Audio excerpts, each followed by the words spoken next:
I just got back from my business trip, and the whole goddamn house is empty. What the frick is going on? Oh my, you're home. Well, long story short, I cleaned the place out.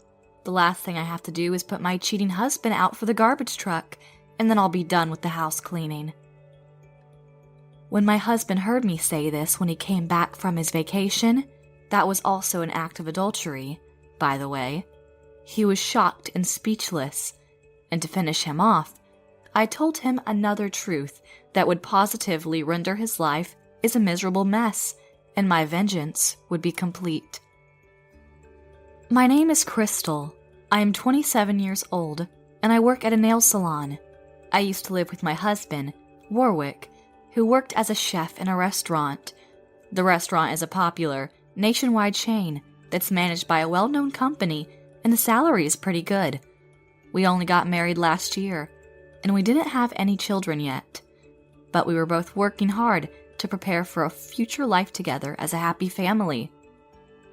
We both worked in the service industry, so it was difficult to find a day we were both free and available to spend time together. But when we somehow managed to find a whole day to spend time together, we would go on little trips. I was looking forward to those little trips more than anything. The simple fact of taking the car, driving perhaps a couple of hours to a nice sightseeing spot while talking about anything and everything, stopping at a nice local place for lunch, and seeing lots of amazing things with the man I love is a feeling nothing can ever best. I got 2 days off next month. If it's not too far from here, how about we go to a spa resort? I think we both deserve a nice, relaxing time after more than a month of hard work. Wait, really? We're going on a spa trip? All right then. I'll ask my office if I can take a day off. I'm so excited. That's how we cherished our time together as a married couple, and this time meant so much to me. But 6 months into our marriage, Warwick's attitude started to gradually change. Hey, honey, so you don't have work tonight either? No, I don't, darling. I'm going out for a drink. I'll be home late, so I'll be eating out tonight. You also took a day off of work last week to go out for a drink. Is everything all right with your job? Oh, everything's fine. I just can't keep working all the time, you know. I don't know. I suddenly feel a lot more tired, and a good amount of rest and leisure always does the trick. Oh, okay. That makes sense. I'm also getting pretty tired these days, too. How about I go out with you on your next day off? Is that okay? Oh, I know.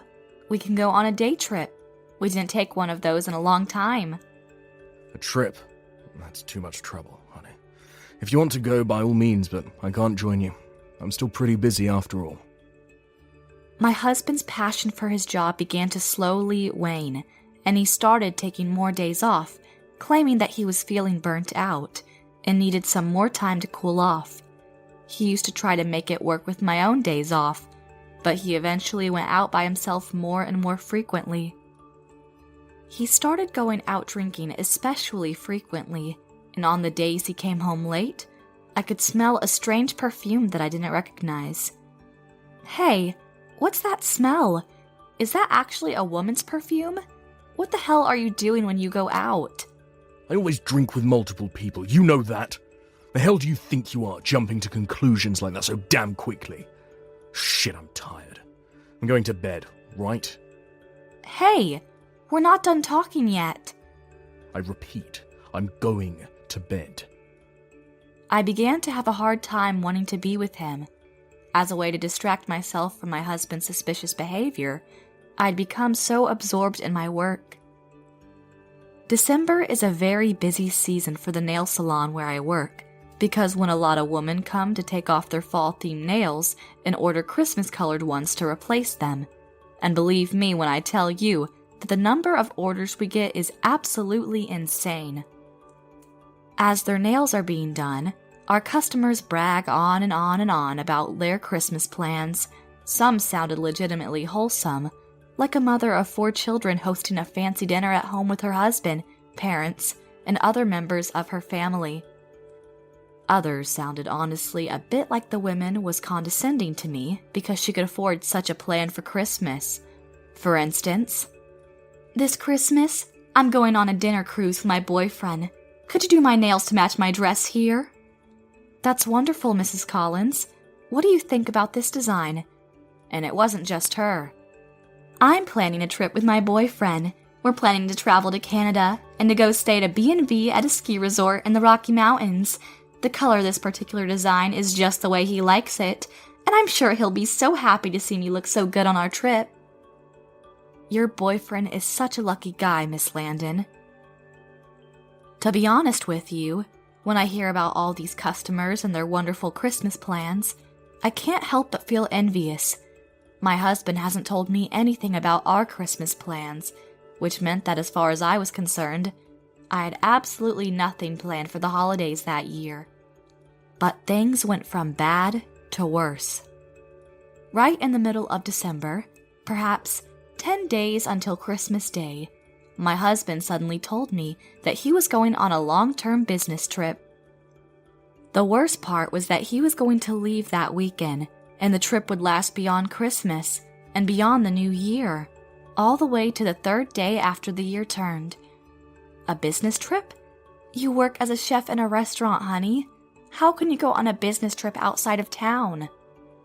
There's a restaurant in another city that's pretty short on staff right now, so headquarters personally asked me if I could be sent to support them. Is that so? So it's a busy time of year for all of you people in the food service industry, huh? Which city? Which restaurant? Which city? Which restaurant? How should I know? The company takes care of a lot of restaurants across the country, Crystal, and many of them are pretty understaffed all the time. I'll only know the day before I leave for the city. It could basically be anywhere. Anywhere is such a vague term for a business trip. Are you telling the truth, Warwick? Are you really open during the New Year holidays? Shut up! You're so damn annoying. Work is work, and there's nothing I can do about that. Oh, yeah, I almost forgot. Do you have any money? Wait, what? Money? I was confused when my husband suddenly started talking about money. Yeah, that's right. I'm not very liquid right now. And when I go on a business trip, I have to pay for transportation. How much money do you have right now? I was in disbelief when I heard Warwick say this load of bullshit. If it's a business trip, his company should pay for it. It's simply not right to pay out of your own pocket. And what's more, the fact that he was so broke in his savings that he didn't have enough money to pay for a business trip, and that he felt he had no choice but to ask me? Something's definitely fishy. You don't even have money for transportation. Haven't you been spending a lot of money lately, Warwick? Are your savings okay? Leave it the frick alone. You shouldn't give a shit about how I spend my own money. That is my freedom. What are you talking about? I'm worried about you because you sound like you're so broke, you feel the need to come to ask me for money. I'll pay you back as soon as I'm reimbursed with the fees for the business trip, right? Just shake a leg already and frickin' give me the money that I need. Damn it. I was fed up with my husband's refusal to listen to my warnings. I took all the cash I had in my wallet out, and my husband quickly took the bundle, much to my surprise.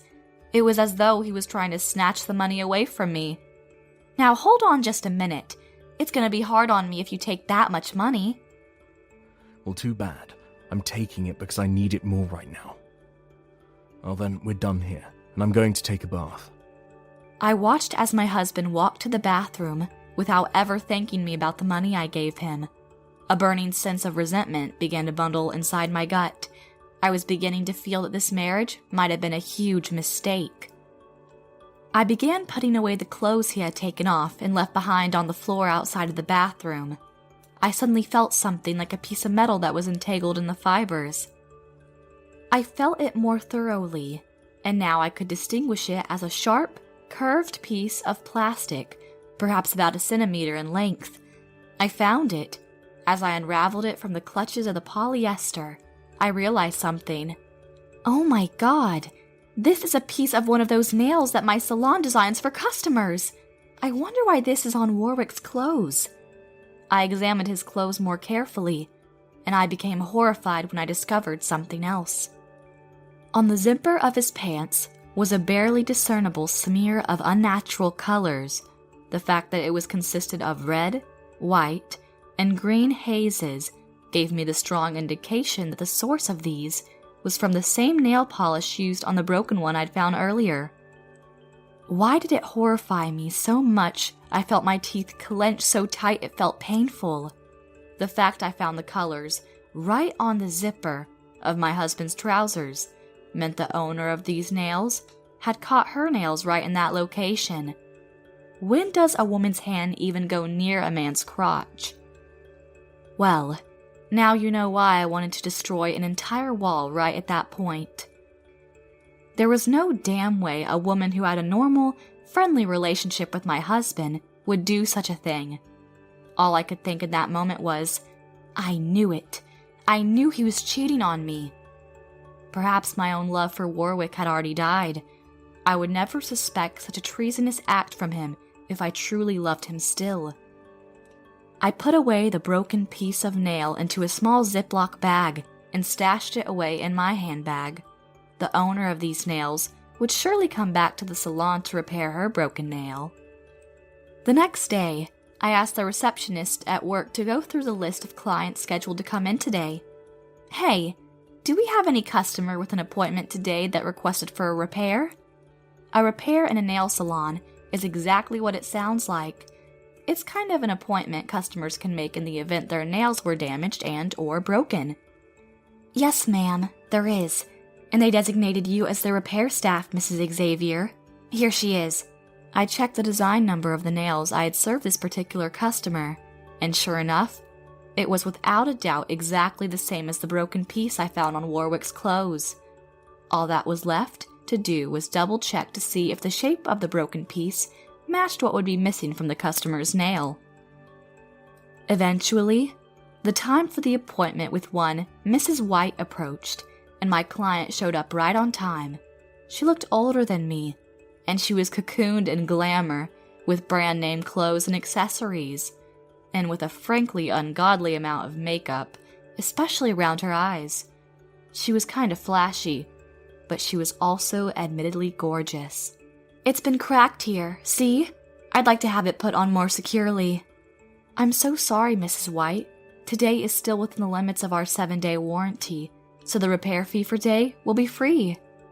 The missing piece of the nail on the customer's fingertip looked very similar to that piece of the nail I found in Warwick's clothes, while Mrs. White was looking at her cell phone, scrolling through what appeared to be Instagram of expensive brands like Gucci and Chanel. I took out the piece from the Ziploc bag and put it on the nail that was exposed. It was a perfect match. I confirmed that this was the woman who had put her hand on the zipper of my husband's pants, and I was more sure of it than anything else in my life. I feigned normalcy, and as I began to work on repairing her nail, I tried to figure out some of the details. A lot of people who order this nail design usually go out to attend an important event, or perhaps a romantic vacation somewhere. Do you have any plans for the end of the year yourself, Mrs. White? As a matter of fact, I do. You seem to know a lot about women. I must say, in my case, I'm spending New Year's at a luxury hotel, and I'm going to attend a countdown party. That sounds so nice. A party at a hotel? Yes, indeed. I don't know if you know the Anaconda Hotel, but that's where I'll be staying, you see. Every year, perhaps a whole week, they have an amazing live music event featuring the most popular musicians, and there's karaoke, ballroom dances, and even a disco. It's a very prestigious event, and I've been wanting to attend it for far too long. I'm happy to say that after more than 10 years, I'm finally able to experience it all in its glory. That sounds so nice, Miss White. You're going to be with your husband, I presume? Yes, I am. Wonderful. You two must be so in love. Oh yes, we are. Based on the membership card of the salon, I eventually found out that she was indeed married to another man. I already knew her full name, Annika White, but I also found out her age, 36, her phone number, and even her address. I was shocked to find out that my husband had been having an affair with a married woman. My feelings for my husband had cooled down considerably, but I felt sad and frustrated. I wondered if she was going to go to this prestigious event with my husband. By this point, with how neatly things fell into place up until then, I think it was safe to assume she was. If so, I knew I had no choice but to divorce Warwick, and it broke my heart. The day before my husband left for his end-of-the-year business trip, I went to an end-of-the-year party myself through the invitation of a coworker of mine. I had a great time with my friends from work, and it gave me the energy to take action for divorce. The next day, I had the day off, and I literally slept until noon. I felt sluggish from all the alcohol I drunk the night before, and what was more, it was my first drink in quite a while. I didn't have a hangover, but I didn't have much of an appetite either. While my husband was getting ready to go on his business trip, I didn't want to see his stupid lying face, so I closed my eyes and pretended to be asleep. Before he left, he told me, "You better finish the end of the year cleanup, Can't begin a new year with a house in chaos and shambles." "Don't worry, I'll take care of it, and I mean all of it." This was our last direct conversation as a married couple. Later that evening, I was about to go shopping, and as I began to hold my bag, I noticed that something doesn't feel right. Wait, what? Why does it feel so light? The length of his shoulder strap is different too. This is not my bag. It looked like the same product, but it definitely wasn't mine. I scrambled to search my memory of last night. It was most likely a mistake that I made at the last tavern where I hung out with my friends.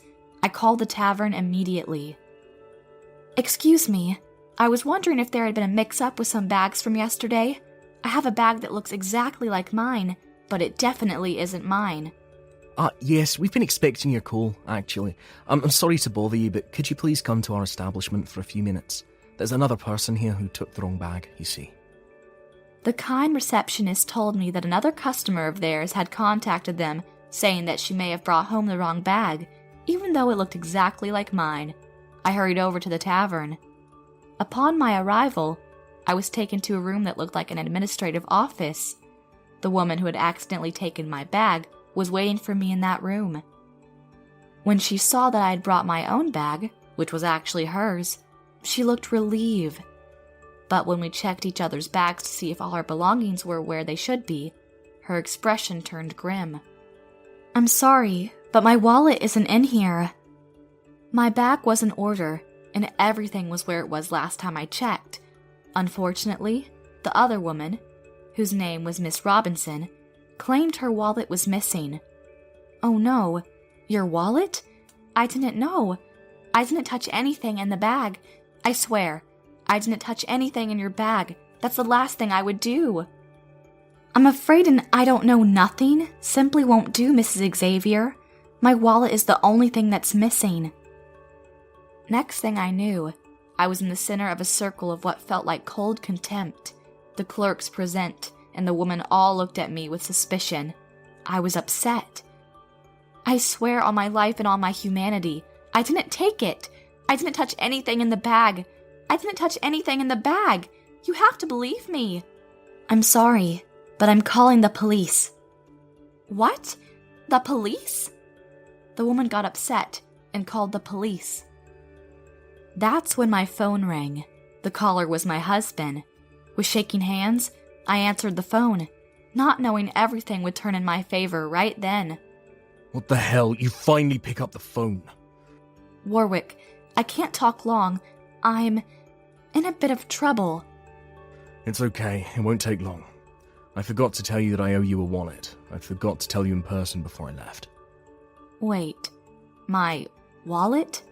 That's what he said, and I just realized that in my panic, I'd involuntarily pressed the button that put the call on speakerphone, and everyone could hear our conversation. The word wallet caught everyone's attention, the female clerks, the woman's, and above all else, my own. "You know, you told me that you didn't have much money at all, but goddamn, you hit the jackpot somehow, because there's more than $1,000 in here. This is so great. I'm going to use it all. I hope you don't mind, darling." "Warwick, don't. Listen to me. That's not my money." I did tell you I was going to borrow your wallet. You were asleep. What the hell are you talking about? That's basically the same as stealing. I mean, it's a crime to steal from your own spouse, but it isn't so much a crime as to be legally punished for it. This is a permitted theft, and I'm grateful to you for approving this. There's just no goddamn way you're gonna get away with this. What you're doing is freaking disgusting. Yeah, Google consanguineous theft. It'll help you change your mind about the situation. Too bad, seemed like you wanted me to bite the bullet for what I did, but legally that cannot happen. Well, see ya, and thanks for the amazing allowance, Mum. Warwick, being the cocky bastard that he is, said that confidently as his last words, and hung up. I tried calling him back, but perhaps he'd blocked all my calls. I just couldn't get through to him. During the call, a couple of police officers had arrived, and they were listening to my conversation with my husband. The cold stares of the people around me had somehow turned to a complete 180, and now everyone, the officers, the clerks, the woman from whom I was accused of stealing a wallet, looked at me with pity. I apologized to the people around me. I felt so sorry for my husband that tears started to spill down my face. I'm sorry, everyone. My husband has done something terrible that inconvenienced us all. The police officer, whose badge read Officer Callahan, asked me. This is about the incident of the wallet that was reported to us, I'm assuming. Am I correct in concluding from the content of your phone call with your son that he took your wallet without permission? He's my husband, officer. That was just him being the stupid pain in the butt that he always is. But yes, you're correct, sir. You have my permission to arrest him. I know exactly where he is. The owner of the wallet, Miss Robinson, decided to officially report it stolen. She explained that she indeed has a lot of money inside that wallet, and that was precisely why she wanted to get it back as soon as possible. I remembered the name of the hotel that Miss White, the woman whom Warwick was having an affair with, had told me. The Anaconda Hotel downtown, while she was bragging about her little week-long vacation of adultery and unfaithful lust. I told the police about the luxury hotel. That very night, both my husband and the woman whom he was having an affair with were apprehended by Officer Callaghan himself and his team. My husband had given the wallet he'd taken to Miss White, both of them thinking it was my own wallet. They had spent an ungodly amount of cash so quickly, and since the police were now involved with a few of their customers, the two of them were refused accommodations from the hotel. They stayed at a cheap hotel for the time being, while they were questioned day after day at the police station. I was told by Officer Callahan that this particular case of theft was especially tricky, because while the concept of consanguineous theft did indeed exist and was eligible under normal circumstances, the fact that the wallet belonged to a completely different third party was the source of some doubt as to whether the system could be applicable. Later on, Warwick and White paid compensation to the owner of the wallet to keep the whole situation under the radar. The police finally let them go. After the police let him go, Warwick returned home on New Year's Eve morning and called me.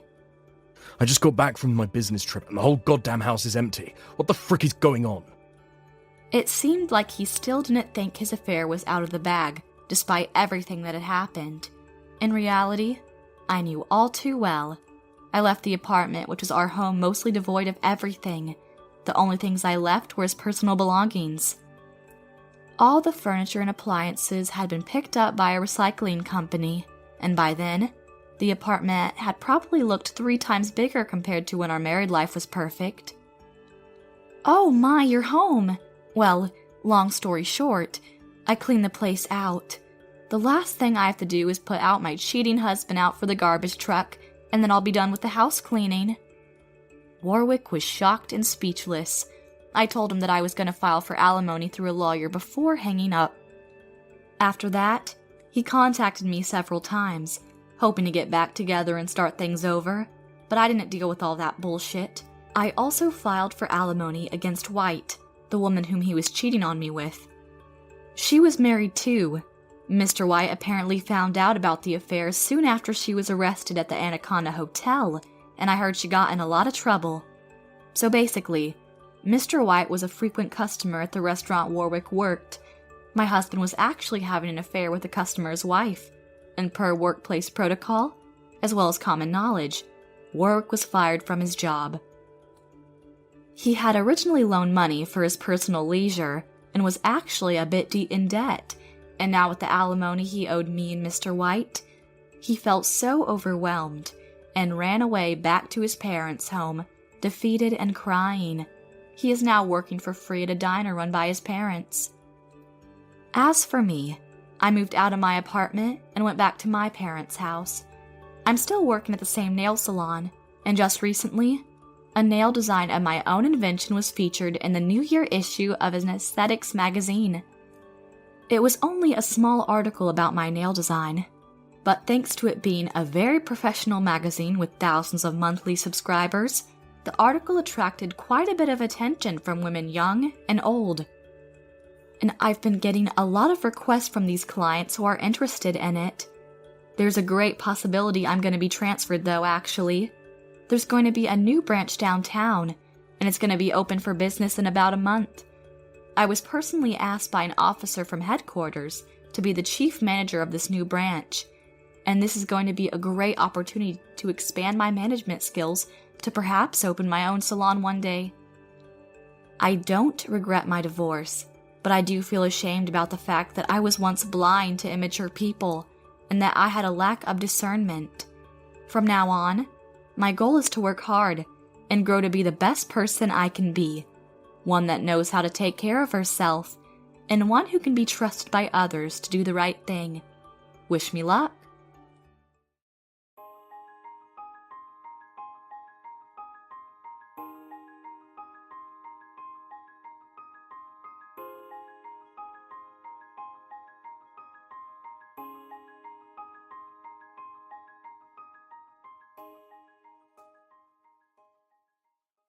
Alright, everyone's presentations are done. Nick, the manager, said as he tried to move the discussion forward. Excuse me, I haven't. I recently found out something. Nick interrupted me and began to speak. There's apparently someone in this department who didn't graduate high school and is just a part-timer. Meetings should be for employees only.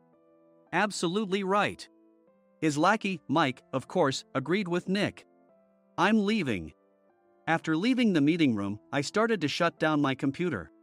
I noticed that an email had arrived, not in my personal inbox, but in the company's shared email.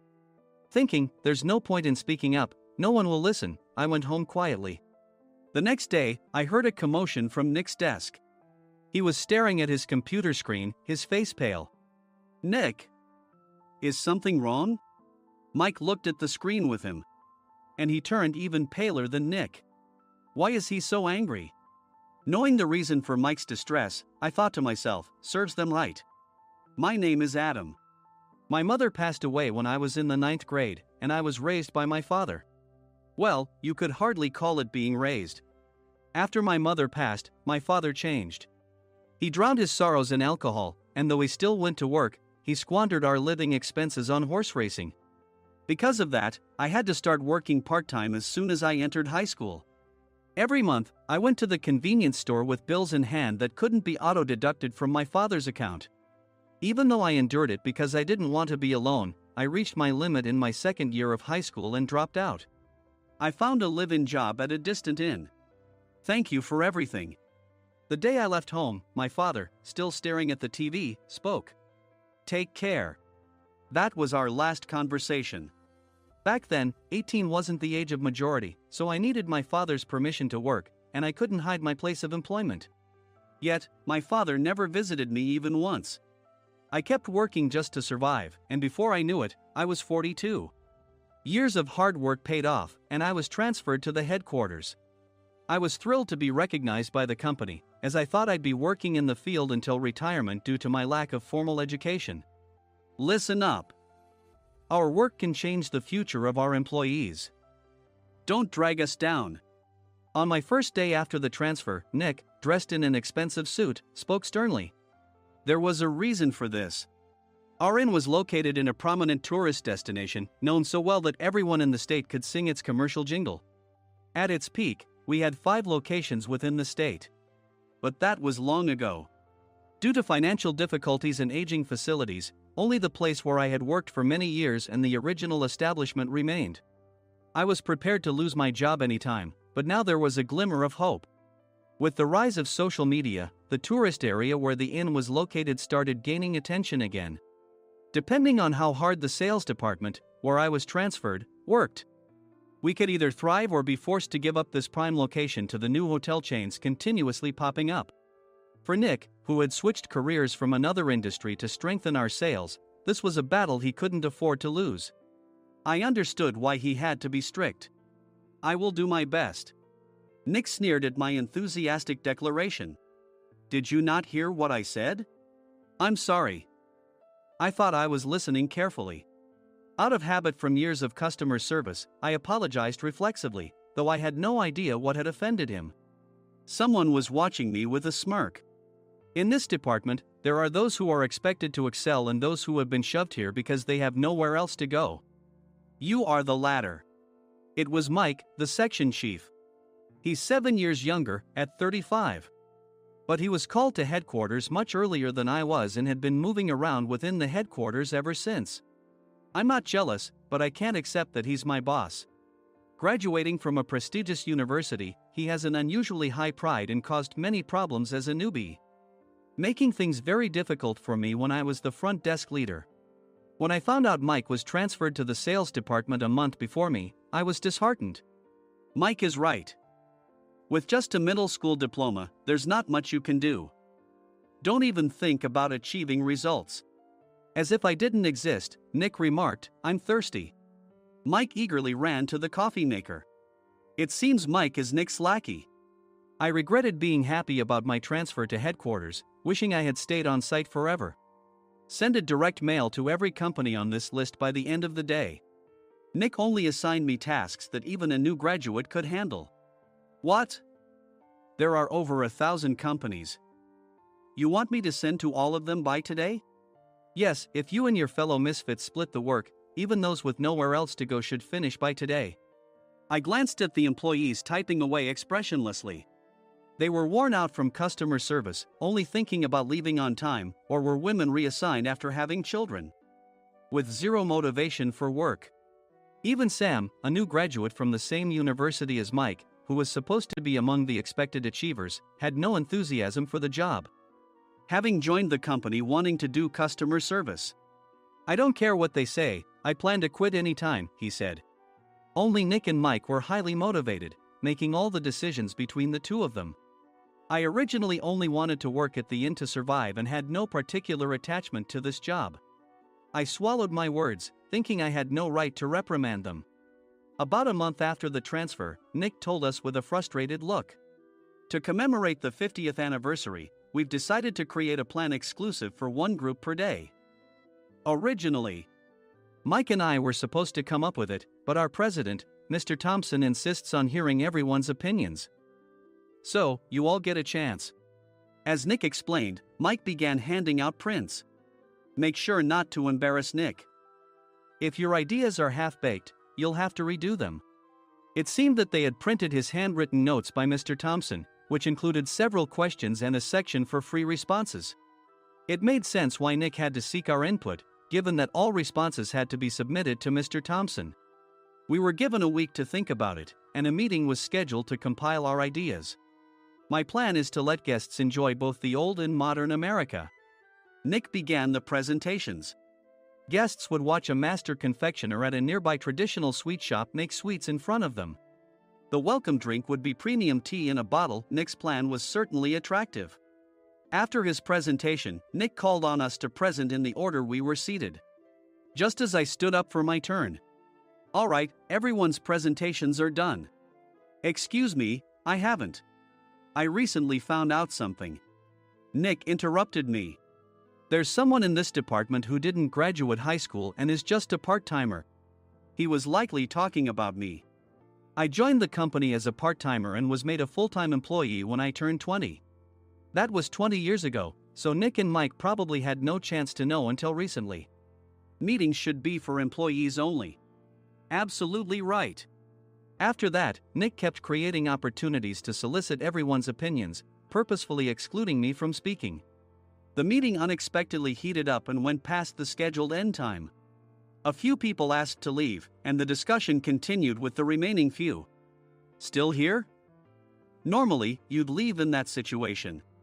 Though I had no attachment to the job initially, hearing kind words from customers made me want to make them happier. For someone like me, with nowhere to go, the inn was my home and customer service was my life. I felt pathetic about my current self. I'm leaving. I left the conference room and started shutting down my computer. I noticed an email had arrived, not in my personal inbox, but in the company's shared email. Thinking no one would listen to what I had to say anyway, I quietly went home. The next day, while preparing the DM as instructed, I heard a commotion from Nick's desk. In his haste to stand up, he hit his knee on the desk. He stared at his computer screen, his face pale. "Nick! What's wrong?" Mike, thinking he should be the first to rush over, approached Nick while still wearing his coat. He peered at the screen with Nick. And he turned even paler than Nick. Why is he so angry? Who is responsible for this company? Nick, more irritated than ever, asked, and Mike answered without checking. Probably Sam. Sam wasn't there because he was attending a morning training session for new hires. Nick gave up on getting angry and returned his gaze to the screen. They were looking at an email that arrived right after the end of the working day yesterday. Apparently, no one, including me, had checked it before leaving. The email was from a large company that used us for their annual employee trips. The president and executives of that company also frequently used our services personally. President of the company, Mr. Mason himself had declared that neither he nor his company would ever use our services again. Well, some companies cancel their employee trips or stop using our services due to financial struggles. Let's just move on. Mike kept wiping the sweat from his forehead with a handkerchief. Knowing why Mike was so agitated, I quietly watched their interaction. Do you know how much revenue we get from that company? We can find other guests to fill the rooms, but we'll lose the banquet costs, gift shop revenue, rental car fees, and more. Moreover, the gifts were supposed to be prepared by the traditional confectionery shop involved in Nick's proposed plan. If it's known that we incurred such a huge loss at this critical time, Nick's position in the company would be jeopardized. Nick took a deep breath, seemingly trying to calm himself. All right, Mike. Go to New York right now and apologize to Mr. Mason. What? You're coming with me, right? I have urgent work to do. I trust you, which is why I'm entrusting this to you. Please. Mike, believing Nick's sincerity, agreed with a determined look on his face, saying, yes. That's Nick for you. Even if Mike went to apologize, Nick would shift all the blame onto him if the client didn't change their mind. Well, it was Mike's fault to begin with, so it served him right. About 3 hours later, Sam answered a call from somewhere and repeatedly apologized, saying, I'm very sorry. Everyone watched to see what was happening. After ending the call, he informed Nick with a weary tone. When Mike arrived at the client's company, he only made things worse, further infuriating Mr. Mason. He was demanding, get his boss here immediately. It was no wonder Sam was exhausted, dealing with such a call right after returning from training. What is that idiot doing? All right, Adam, you're coming with me. If sacrificing Mike didn't work, then I must be next. Normally, I'd want to refuse at all costs, but I saw an opportunity in this situation. If I can be of assistance, I'd be happy to join you. I obediently followed Nick, and we flew to New York. When we introduced ourselves at the reception, it became clear how serious the situation was, as the receptionist personally escorted us to the president's office. Angry voices leaked through the door, making both Nick and me uneasy. Excuse me. I'm Nick, the supervisor. I understand my subordinate has caused you trouble, and I deeply apologize. Nick, with his experience in the corporate world, knew enough to offer an apology before excuses. However, his customer service skills left much to be desired. I sighed as I saw Mike trembling like a small dog in the corner of the room. What kind of training are you giving your subordinates? Mr. Mason glared at Nick with a red face. The intensity of his gaze made even Nick take a step back. Regrettably, I joined this company only 2 years ago and was unaware of Mike's issues. I should have identified his shortcomings sooner. Indeed. I should have realized sooner. No sensible person would come to apologize and then give a lengthy presentation on the drawbacks of not using their in. Nick froze, his mouth slightly open. Suspecting the worst, I picked up the documents that had fallen to the floor. It seemed Mike hastily prepared these documents on the plane, listing the disadvantages. Disadvantage 1: if you change the venue for the company trip, employees might suspect it's for cost-cutting reasons, leading to a negative impression. Reading it aloud half-jokingly, Nick snatched the papers from my hand and checked the contents with a furious expression. Among the stack of documents was a receipt from a nearby convenience store's copy machine. I felt a pang of dread, hoping he hadn't shown the receipt as well. What do you think he said when I asked what kind of nerve he had to do this? I'm very sorry. Faced with the dire situation, Nick must have thought there was nothing left to do but apologize. In a voice smaller than I'd ever heard from him, he uttered words of apology. He said, "I'm a Harvard graduate. I don't believe I said anything wrong. Mike, what have you done?"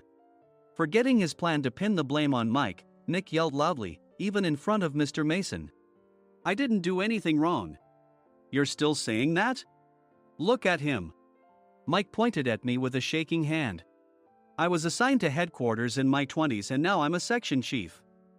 This guy only made it to headquarters at 42. Everything I've done proves I was right. So why are we losing the contract?" Having said his piece, Mike collapsed to the floor. "Of course. You were sent there because you had nowhere else to go." Mike never expected to hear such words from someone he looked down upon. He lunged at me, and Nick hurriedly stepped in to stop him. "Mr. Thompson told me Mike is a quick thinker, and to take good care of him." There's no way he was pushed aside. "Don't make things worse here. He didn't say quick thinker, he said only quick-witted, didn't he?" I don't remember that part. I recalled the many troubles Mike caused when he was a newbie. When Mike was on the front line, his pride was so high that he never apologized to customers. Customer service, especially in our job, doesn't work alone. It brings both good and bad situations. If the front staff or housekeepers made mistakes, or the cleaning company didn't properly clean a room, one had to apologize to the customers regardless of personal fault.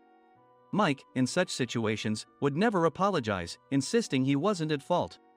This often angered customers, and as the front desk leader, I frequently had to apologize on his behalf. He caused complaints and disrupted operations, which is why he was quickly moved to headquarters. In departments where he didn't interact directly with customers, his quick thinking was beneficial and things went well. But it seemed his flaws were starting to show. Corporate reservations are supposed to be entered into the system by the sales representative. But a quick check yesterday revealed that more than 10 items were missing from the client's reservation. The handover document clearly stated what needed to be prepared. Why didn't you enter it into the system? Why do we have to give them special treatment? Filling rooms near the banquet hall, setting up all the food in advance. Specifying the brand of wine, they're too demanding. No wonder he always angered customers, I thought, feeling a headache coming on. Grouping them in rooms near the banquet hall is for our benefit too. It makes it easier for the staff to set up beds and serve breakfast since everyone's schedule is synchronized. As for the other requests, Mr. Mason suggested them to lighten our load. I didn't know that. Nick finally seemed to realize that Mike was the one who had angered the client. What did you say to them? I just told them we wouldn't give them special treatment anymore. We shouldn't waste effort on things that don't bring in money. I was utterly exasperated at his lack of understanding of customer service. Of course, we shouldn't comply with unreasonable demands. But carrying over successful practices from past stays makes customers feel remembered and enhances their experience. Good memories encourage repeat visits. That's part of our job. I looked down at Mike, who was sitting on the floor. In our job, nothing is a waste. Mr. Thompson likely moved you to the sales department, hoping you'd finally understand this. How do you think he feels now that you've failed to meet his expectations? Mike, tears in his eyes, fled the president's office. I was amazed he still hadn't apologized. You have it tough, Adam. It's okay, we're all employees of the same company. I deeply apologize for this disrespectful incident. Especially after all the care you've shown us. If it weren't for you, Adam, I really would have stopped staying here. When I heard you were moving to the sales department, I was willing to reconsider if you handled it. Seeing us talk so amicably, Nick's face contorted. Do you two know each other? Adam's service is excellent. I always requested him specifically. Normally, we don't accept specific staff requests, but we made an exception for Mr. Mason, adjusting my shifts accordingly. He had personally stayed at our hotel just before my transfer, and during casual conversation, I mentioned, I'm moving to the sales department soon. If I hadn't told him then, things could have been much worse. Please continue to take care of us. I look forward to it. On the return flight, Nick awkwardly offered me a can of beer. It's still working hours. Of course, I had no intention of forgiving him for a single beer. Nick might try to pin everything on Mike and avoid any consequences. While pondering this, a startling fact came to light.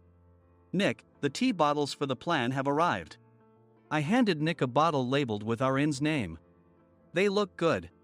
What are you talking about? These are plastic bottles. I had assumed we would use the trendy, high-end bottling tea.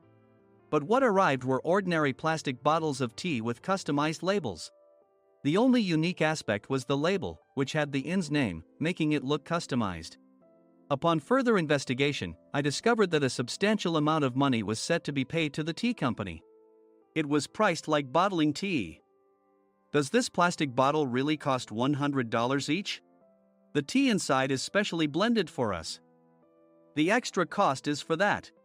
Wouldn't it be better to use another tea company? Or is there a specific reason we must use this one? As Nick continued to make excuses, I showed him a printed email. I informed the tea company's president, Mr. Mitchell, that we discovered irregular payments and he confessed. He said you two were high school classmates and planned to split the extra money. That idiot.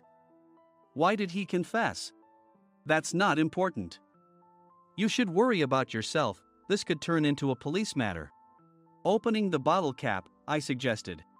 How about calming down with this tea? It supposedly has a relaxing effect. Nick drank the tea frantically. In the following days, decisions were made about their fates. Mike was reassigned to the General Affairs Department, with no chance of transfer or promotion, as per Mr. Thompson's orders. As for Nick, since the payment to the tea company hadn't yet been made, he narrowly avoided legal trouble.